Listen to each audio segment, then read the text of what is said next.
it's easy to feel defeated or in despair. We aren't the first people to feel this way. Centuries ago, God's people were taken into exile under hostile rulers. Yet God equipped them, not only to survive, but to thrive. Through the book of Daniel, God shows us that when the world is dark, the light of Jesus can shine brightly. Shining like stars in the midst of the darkness, we don't aim to accept or reject the culture around us. We seek to redeem it. Good morning, Hope Church. Good morning to all those who are joining us online today. Happy 4th of July weekend to any visitors who are here, any visitors who are just joining us for the first time online. My name's Sean. I'm one of the pastors on staff here at Hope Church, and we are in part 5 of our series on Daniel. And this is a 7-part series, so if you're just joining us for the first time, you don't have to worry because almost every chapter of Daniel is so rich that we could have probably done an entire series just on any of the chapters of Daniel. And so we're in part 5, and if there's something that needs to be caught up or understood from a previous week, I can help you do that. I'll just make the connections and we'll go from there. So as we get into it, I wanted to just start with a little bit of a story about myself that is from my background, kind of about just who I am and where I grew up. So I grew up in the western suburbs of Minnesota, Minneapolis, very similar to kind of here in the Lake Country area, and I was, pretty active, pretty, into sports, pretty ordinary kid, but when I was in my freshman year of high school, it was just phenomenal because I had all kinds of friends who had siblings who were entering their senior year as I was entering into my freshman year, which was like a bonanza of every kind of great party, every kind of activity that you could imagine. Anything that was available was suddenly like right at my doorstep because I knew my friends and their older siblings, their brothers and sisters who were seniors, they, tolerated us, but it was kind of this like really cool in that I had. And if that wasn't good enough or great enough, there was a trio of girls who lived in my neighborhood very close to my house, and they were like the smartest, most popular, attractive girls in the senior class, and they were just right down the road from me. Yeah, seriously. And if that wasn't even good enough, one of them lived next door.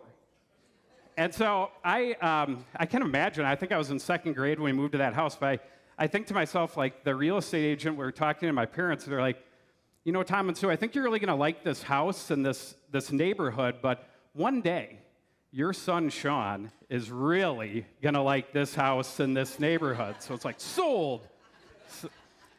So it was nice because this girl lived next to me, and what was amazing was she actually said that she would let me ride with her to school with the other 2 girls in the neighborhood. I was like, yeah, awesome, perfect.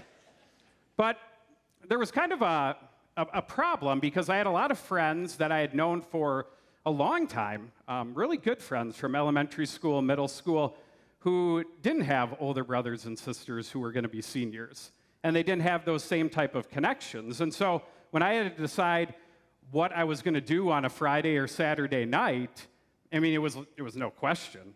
Right? I was going to go out to the parties. I was going to be riding in cars with the older siblings. I wasn't going to be eating, Doritos and playing video games. But, my friends would ask, and they'd say, do you want to come over? And I'd make up an excuse or probably just outright lie and say, no, I have something else planned, something else going on. I remember a really good friend who lived down the road from me one day asked, do you think that I could maybe ride with you in the cool girl carpool club to school? And I was like, sure, I can ask. And so I remember I brought up that subject one day, and they kind of looked at me, and I knew right away that the answer was no. But so I had to make these choices, and so I did what I thought was the right thing to do. And I remember as the year went on, and as kind of the first semester turned to second semester, the people who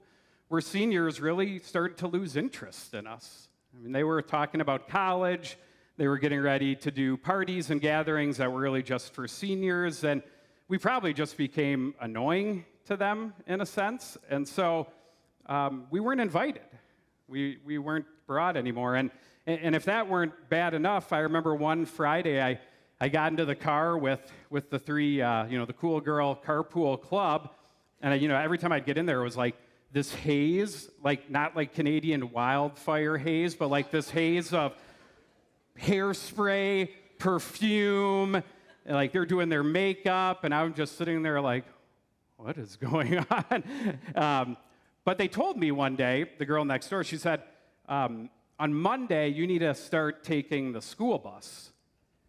And I was like, did I do something wrong? I wasn't sure exactly what the problem was. And she said, well, no, you didn't do anything wrong, but when the school year started, you were just kind of getting into the high school, and my parents are friends with your parents, and the weather was cold, so I kind of felt sorry for you. But now that the weather's warmed up and it's nice, you can, it's not an issue if you stand outside the bus stop. I was like, okay. So that Monday, that was it. They turned into the mean girl carpool club at that point, in my opinion. So what happened was I didn't have this connection. I didn't have this inner circle that I was really a part of anymore. And then when I tried to reach out to the people that had been really close friends who weren't part of that inner circle, I was the one who was ignored. They had forgotten about me, or they probably made up excuses, or they maybe just lied and said, nope, we have something else going on. We've moved on throughout the course of this first semester into the second semester at school, and we've found other people, and we're doing different things, and you haven't been part of that. And I learned really quick that I had sacrificed some really loyal, good, kind, long-time friends for an inner circle that disappeared really quickly and probably wasn't worth it at all. And maybe there's people here or people who are watching online who know that feeling, what it's like to want to be in an inner circle, whether that's a professional inner circle, getting into the next level, or maybe it's an inner circle of friends, or maybe it's an inner circle of family. And you're willing to compromise things, or you're willing to do things that maybe aren't right in order to join that circle, to get to that level. Believe it or not, there can even be inner circles at churches. Shocking, huh? It happens. It's all around us, and we find that once we make it into that inner circle, once we make it to that next level, that we'll do things to keep other people out, because if more people join it, then it's not special anymore. If you've ever felt that, if you know what that's like, you know that it's a very hard thing to navigate, and to know what to say yes to, what to say no to, and how that works. And we're in chapter 5 of the book of Daniel, and we're going to hear today that Daniel had this incredible opportunity to join an inner circle of people that had power, prestige, authority, wealth. They were the in crowd. They were the people that everyone wanted to be with. And Daniel is presented with this opportunity, and he's offered a chance to kind of make his case for it, or to give somebody what they want to hear. And we see how Daniel responds in that situation as he's with a new king, which we'll find out about next. So I'm gonna work through it here.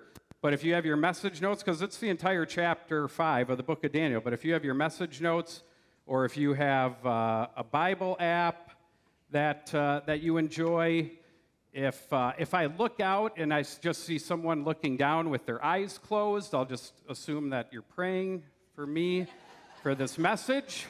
But whatever you find that's helpful for you to follow along, and it'll be on the screen, and we'll go through it. So this is chapter 5, right off the bat, verse 1.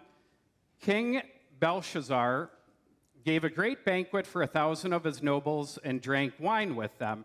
So it's very strange because at the end of chapter 4 that Pastor Jason did last Sunday, it was King Nebuchadnezzar. Like King Nebuchadnezzar has been the main king throughout the first 4 chapters of the book of Daniel, and all of a sudden we have this King Belshazzar who has had no introduction. There's no biographical information about him. There's nothing about his line of succession to the throne, but we know a little bit from history that there's a 25-year jump from the end of chapter 4 to the start of chapter 5, and in that time there's been several short-lived kings of the Babylonian Empire, and King Belshazzar is actually what would be called the king regent. His father is the king, but his father's on this like self-imposed exile. And this is historical stuff. It's not talked about in the chapter, but kind of what we know. So King Belshazzar just jumps on the scene here at the start of chapter 5, and he's throwing this big party with his closest buddies, the nobles, the in crowd.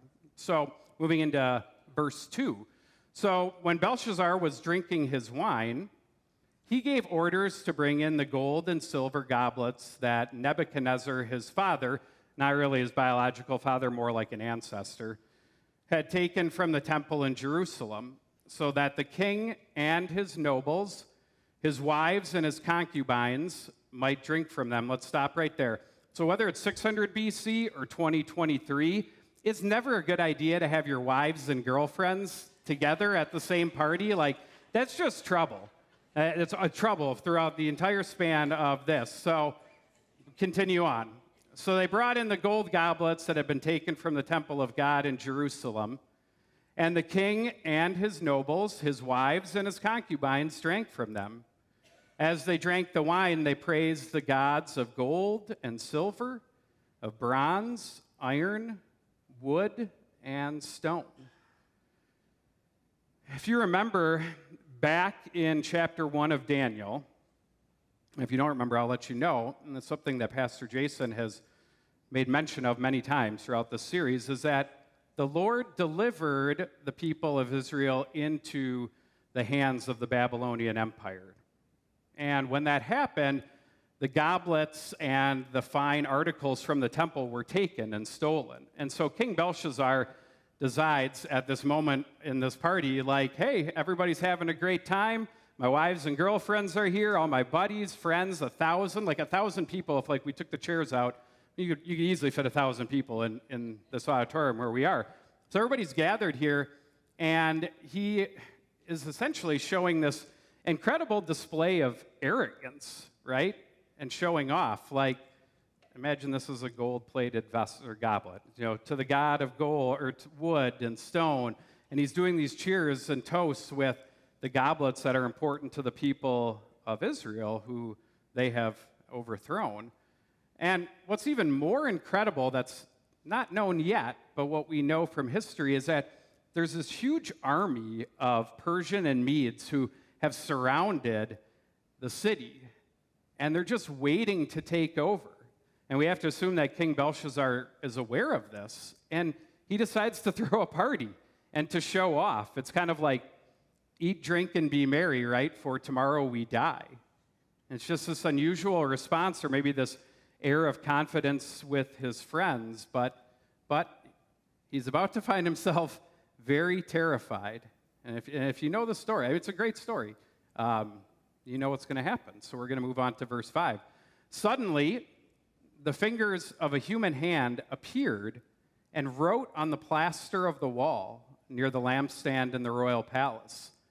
The king watched the hand as it wrote. His face turned pale, and he was so frightened that his legs became weak and his knees were knocking. In 1635, Rembrandt painted this, and it's called Belshazzar's Feast. And you can see just from what I read that you have the goblets that are tipping over and being spilled everywhere. There's some wives, some girlfriends who are there. I kind of like that old guy who's to the left. I think he's thinking like, how many glasses of wine have I had, right? and he's there, and they're seeing the proverbial phrase, right? We know this phrase, the writing on the wall. And King Belshazzar has this terrified look on his face.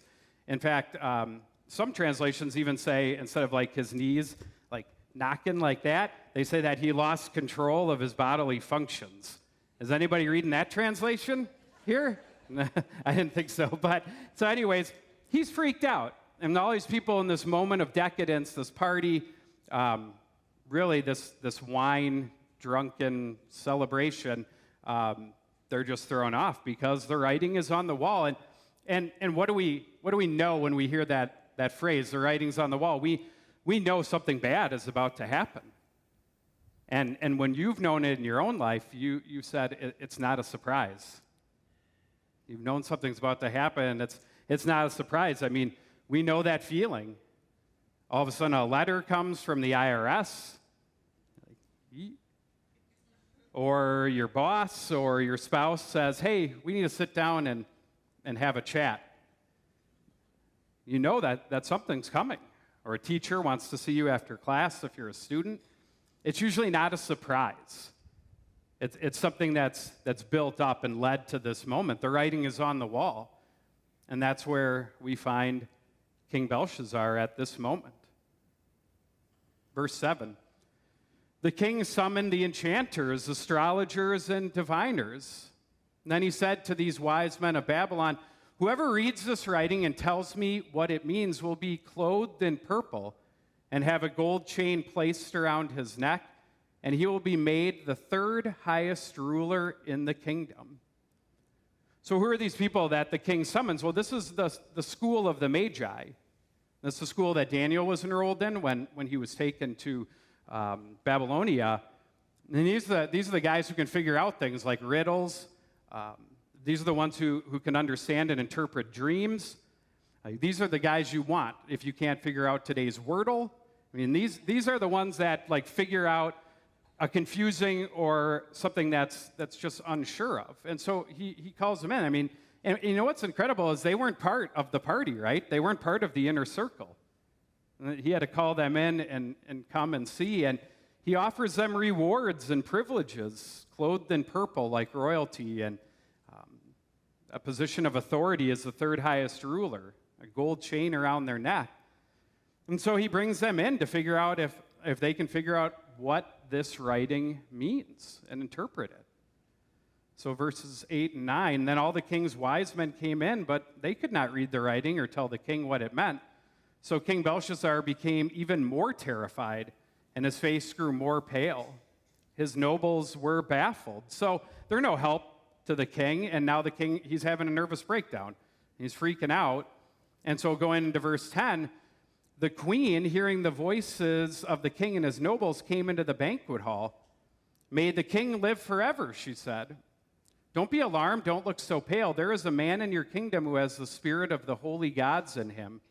In the time of your father, his ancestor, he was found to have insight and intelligence and wisdom like that of the gods.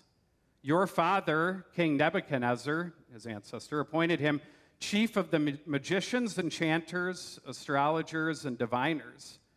He did this because Daniel, whom the king called Belteshazzar, kind of sounds like the king's name, but that was the Babylonian name that Daniel was given, was found to have a keen mind and knowledge and understanding, and also the ability to interpret dreams, explain riddles, and solve difficult problems. Call for Daniel, and he will tell you what the writing means. So this is probably the queen mother, not King Belshazzar's wife. She's also not at the party. She's not in the in crowd, but I guess you usually don't invite your mom to the party with the wives and girlfriends. I think he knew that. He knew enough to not do that. But she comes in, and she essentially tells the king, like, look, you have the chief of the entire Magi, the head of the school of the Magi. He can come and help you. He can figure out this dream for you. So, verse 13, so Daniel was brought before the king, and the king said to him, are you Daniel, one of the exiles my father the king brought from Judah? It's kind of a little bit mocking, like, are you one of those aliens? Are you one of those exiles that my father brought here? Like, Daniel's been a central figure in the court of the kings of Babylon for quite a long time. Like, he doesn't know who this guy is, but you're going to find out, like King Belshazzar, he's not the brightest bulb here. So, I have heard that the spirit of the gods is in you, and that you have insight, intelligence, and outstanding wisdom.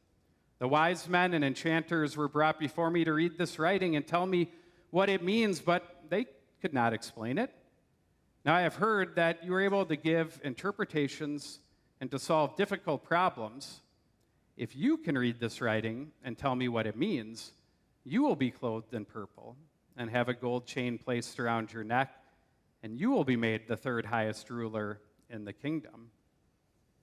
Well, Daniel wasn't part of the inner circle either. He was brought in the moment of this party when they need his help, but this is his chance. All he's got to do is give the king what he wants, right?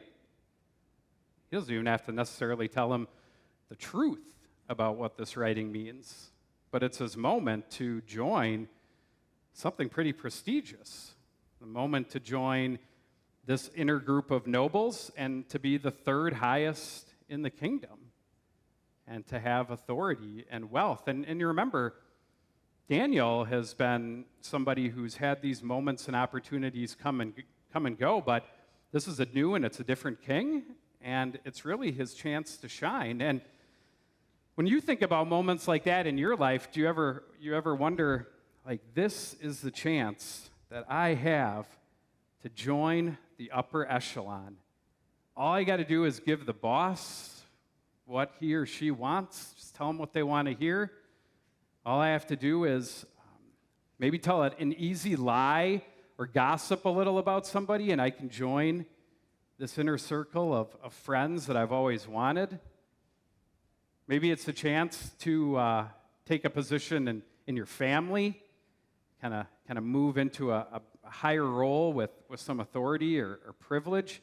It's like this is that key moment for Daniel that he has, like, here is where I could make my mark. Just tell the king what he wants to hear. Verse 17. Then Daniel answered the king, "You may keep your gifts for yourself and give your rewards to someone else. Nevertheless, I will read the writing for the king and tell him what it means." "No thanks, king. You can keep those incentives to yourself. They don't interest me." I mean, Daniel, from everything we've read for these first 5 chapters, he's motivated by his faithfulness in God. Material and financial gain and rewards don't entice him. They're not alluring to him. And if you remember from what Pastor Jason said right at the beginning when we started the series, like, there's certain currents that Daniel's willing to wade into. Like, I'll get into this current and it'll take me down this road, and that's okay. I can do that. I can live within this culture, this society. And there's other currents where he says, no, I'm not going to do that.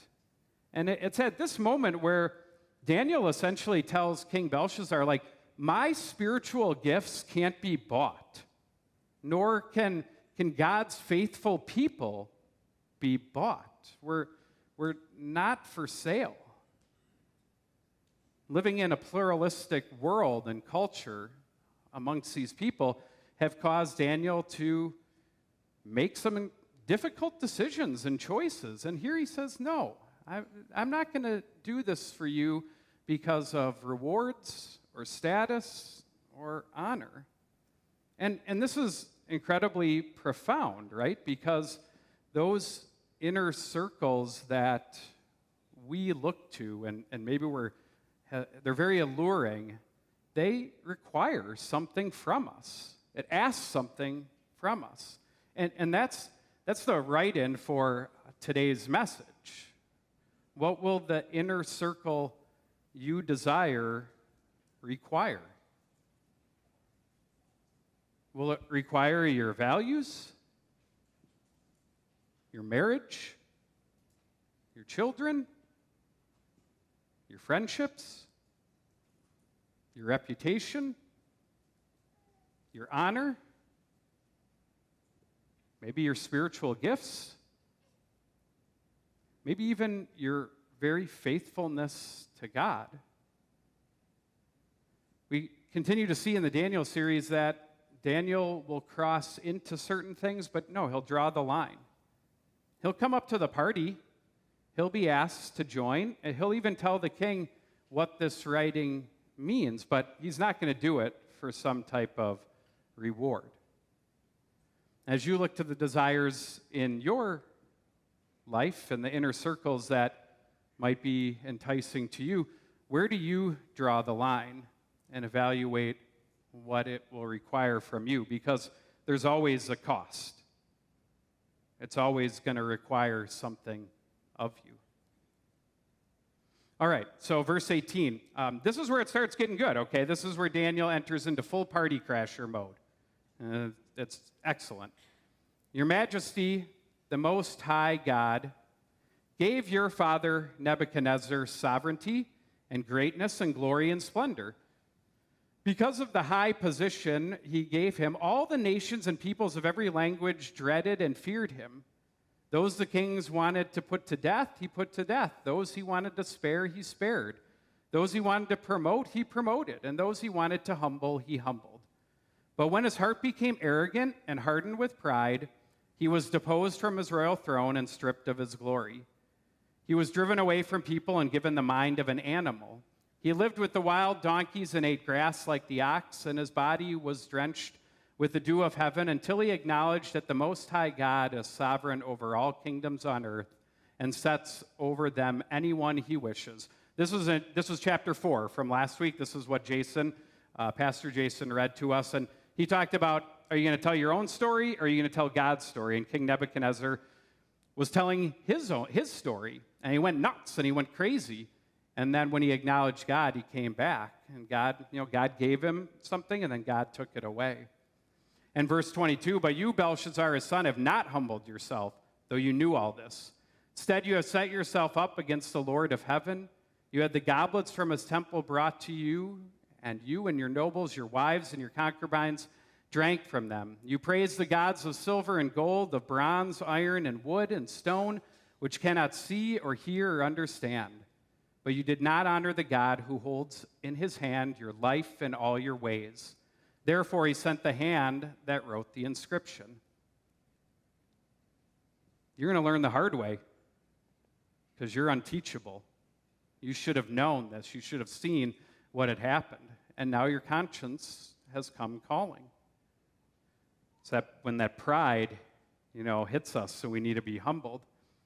Hope Church recently sat down with Matthew Kahn, and he shared his story about learning something the hard way as well, and what followed that lesson. Here's Matthew's story. Hi, my name is Matthew. Well, should we just get right into the whole shebang? All right. Go for it. So, I am a 3-time convicted drunk driver. So I grew up in Oconomowoc, and I went to church. Could not wait to get out of the church. I got confirmed, and once I didn't have to go anymore, I was out. In high school, I kind of came across some people who were into drinking, and we would go out drinking together and party, and it provided a sense of togetherness. Lived that lifestyle for about 20 years and accumulated 3 OWIs in the process. So I was facing 200 days of jail, and I got really lucky because I got accepted into an OWI treatment court program, which is taxpayer funded. And by getting accepted in this program, I got to go home and get house arrest for 30 days. I am 1,118 days sober. When I woke up in jail, it was like I could see every decision that I made in my life that made me end up in jail. And then all of a sudden I became more open to whatever it took to not live that life anymore. And looking back, it's quite prevalent that it's obviously Jesus got a hold of me and like showed me the way. I do go to AA here once in a while, but I find going to Hope every Sunday morning is a really good recovery program that works for me. I've been coming to Hope 2 years. My brother asked me to go. So the first time I went to Hope, I was very drawn to the band. I felt like it was like being at a rock concert. It was pretty invigorating. After a while, it was like hearing the word and just how it applies to everyday life. And it was very beneficial for me just to hear how Jesus works in our lives every day. I find the best way for me to connect with Jesus is through other people.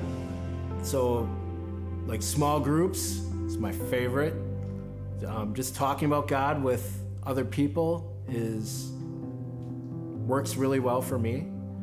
I love getting to worship Jesus at Hope. Sometimes I tear up when I'm at church. I get so connected. That's my favorite feeling in the world, actually. Certainly not an easy story to share, but I want to thank Matthew for his willingness to share that with all of you. And he's found some new inner circles here at Hope with his groups, small groups, and then, of course, as he mentioned, here on Sundays with all of you. So what exactly was written on that wall, right, during Belshazzar's party? Verse 25. This is the inscription that was written. Many, many tekel upharsin. And here is what these words mean. Many, God has numbered the days of your reign and brought it to an end. Tekel, you have been weighed on the scales and found wanting. Perez, your kingdom is divided and given to the Medes and Persians. Time's up, King Belshazzar. Kind of like Daniel saying, do you get it now? You understand now? You've been weighed and found deficient and wanting. And then moving to verse 29, then at Belshazzar's command, Daniel was clothed in purple, and a gold chain was placed around his neck, and he was proclaimed the third highest ruler in the kingdom. Daniel's still rewarded. He gives him what he told him the truth, and he still gets promoted. It'll last about 3 hours, because that very night Belshazzar, king of the Babylonians, was slain, and Darius the Mede took over the kingdom at the age of 62. So I think what this shows us is that worldly inner circles are short-lived. They don't last. Certainly was the case for King Belshazzar.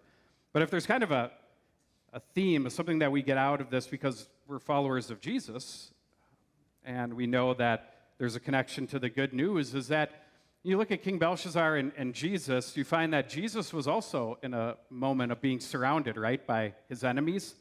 He had a moment of whether he could hold on to his power, throw a party, shine, do what he needed to do, but he didn't do that, right?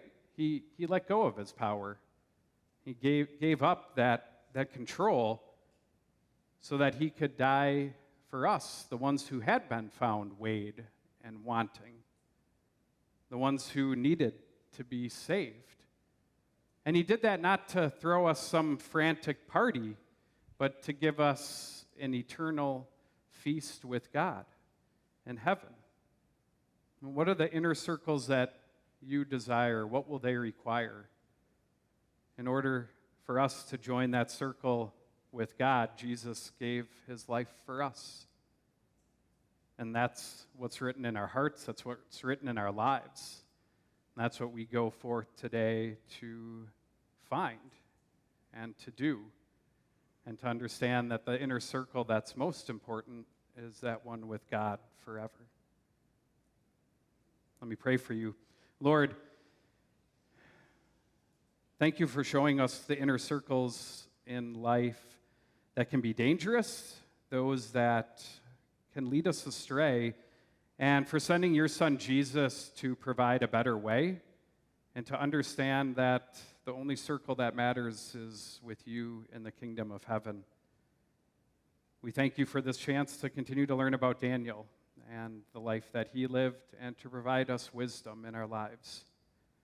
Pray for all those who are here, those who are watching online. Pray for all those who are visiting for safe return home. Thank you for giving us the joy of this place and for those around us who care for us. We make this prayer through your Son, Jesus, who is Lord forever and ever. Amen.